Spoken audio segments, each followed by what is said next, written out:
Global warming can't be real if it's this cold outside. It wasn't this bad yesterday. Doesn't that statement seem a little too self-centered to be true? That's like saying the sauna is cold just because you have a cold drink in your hands. Where did this kid get these ideas from? Don't you know the difference between climate and weather? God? And another one?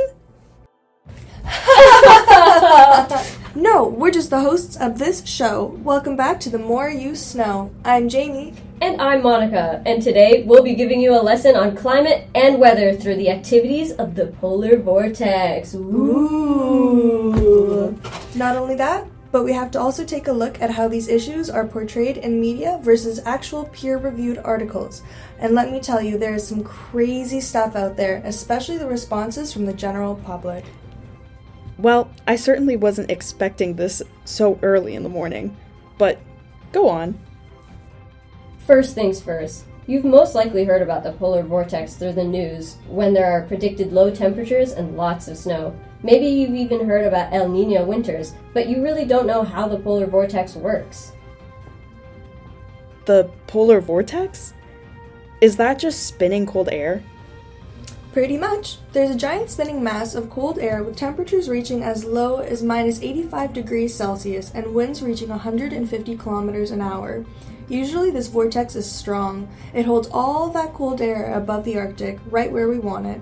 Sometimes there can be sudden rises in atmospheric temperatures, which can disrupt the structure of the polar vortex, causing it to leak into the northern hemisphere. This leakage only happens when the atmosphere is warmer than it usually is, and it unfortunately has been getting a lot warmer than it should be. Okay, but why should I care about this colder than usual weather? It seems like it's a normal phenomenon.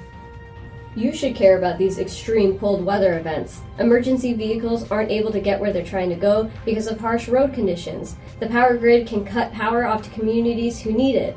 Imagine your poor Mima freezing to death because she had no power to heat her home. Just take a look at this post by @Environment on Instagram during a time when various states declared a state of emergency due to the current infrastructure being so unprepared for this extreme decrease in temperature, as well as the January 2025 snowstorms that led to hundreds of thousands being left without power. Events such as failed infrastructure can be catastrophic, as it comes in the form of roads, railways, and bridges becoming damaged. Systems designed to produce and provide power, such as energy grids, can fail. Water pipes have the potential to freeze and burst as they are not built to withstand such extreme cold. Extreme weather can also have the potential to delay emergency response times as they may become overwhelmed or unable to provide help due to snowstorms. All of these unfortunate effects of climate change affects our communities in more ways than you know, as increased insurance premiums, high energy costs, loss in agriculture, high repair costs, and even job loss all impact us. This also brings attention to the vulnerable populations that were put at risk as a result of these extreme temperature changes, as extreme heat can bring illness to those exposed, or extreme cold causing hypothermia, frostbite, and even death. Those who have no shelter or have pre-existing illnesses are the most vulnerable during times of extreme and possibly dangerous weather changes. We encourage those to help their communities and to become activists for our ongoing climate crisis. There is no excuse to not care, not when you can readily access all kinds of information. In the age of technology, social media platforms are where we consume the majority of our news and general information. Not to say that you can or should trust everything you see. Unfortunately, sometimes there are posts that spread misinformation about climate change and use tactics such as fear-mongering and dramatic imaging of unrealistic results of climate change that can cause confusion about what's really happening. Posts such as these cause individuals to become mistrusting of information being spread about climate change and also provide climate change deniers with more ammunition. Like this post, for example? Exactly like that post. Facebook is probably the most misinformed platform. What about the news? The first place I looked was the news, and it was basically saying everything you said. But I want to know what other people think about it. I just feel like there isn't really anything to be concerned about. The seasons change all the time. There's nothing new about this. Well, you're right. The news pretty much gets all the information about this topic right. but it doesn't always share the thorough research like peer-reviewed papers do. What's really concerning is that the knowledge and information that may help people understand climate change isn't always as accessible as it should be. Here are some questions you can ask to check your knowledge and the knowledge of people around you. Do you know the difference between climate change and global warming? Do you believe in climate change? Why or why not? Do you think it should be something to be concerned about? And what do you think influenced those beliefs? We really need to understand the difference between weather and climate because it causes many questions about why temperatures are decreasing during times of global warming.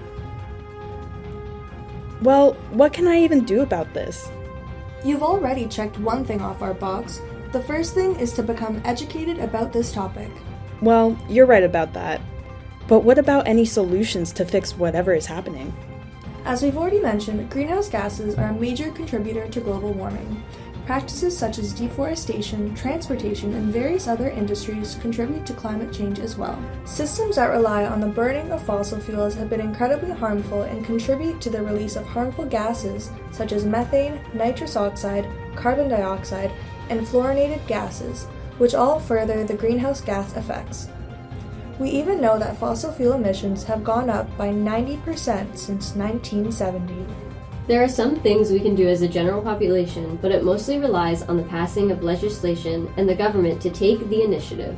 The most important things to do are help educate others and stop the spread of misinformation, support workers, especially when it comes to the demands of sustainable workplace environments and workplace safety, be a conscious consumer and find ways to practice reuse, reduce, and recycle, utilize more sustainable transportation in your communities, and making more connections with others by participating in community events that improve the environment around you, like cleaning garbage off the streets or even starting a community garden. I bet I could find even more solutions. I just have to make sure I question and fact-check anything that I come along, though it does get tough reading through so much information in just one really great document. Before we had this conversation, I realized that I truly did not know much about this topic, though it has affected me and many of my community members. It seems like people, including me, tend to draw their conclusions based on personal experiences, which may result in a personal bias, especially if they are more predisposed to mistrusting authority figures and circumstances beyond their control. So when we look at information through the media, we often view it from a biased standpoint, especially when most platforms create algorithms that cater to the individual. There's nothing inherently wrong about seeing the world through our memories, but it's important to be aware that we all have our own perceived biases based on our upbringing, belief system, and personal experiences. That was extremely well articulated for someone who's just saying that climate change wasn't real because it was cold outside. I think I know enough now to take this show off your hands. Wait, what? As people who make mistakes and leaps of judgment, it's important to ask yourself, why do I believe what I believe? Is it because of my own memories? Are those memories accurate? Or did someone inform my beliefs? Are those people trustworthy? Wait, this is our show. You can't just walk off like that. Let's do our outro, quick! Thank you so much for joining us today. Remember to stay vigilant out there, read some scientific papers, and don't get all your information from TikTok. This is Jaimie. And this is Monica. We'll catch you next time on The More You Snow!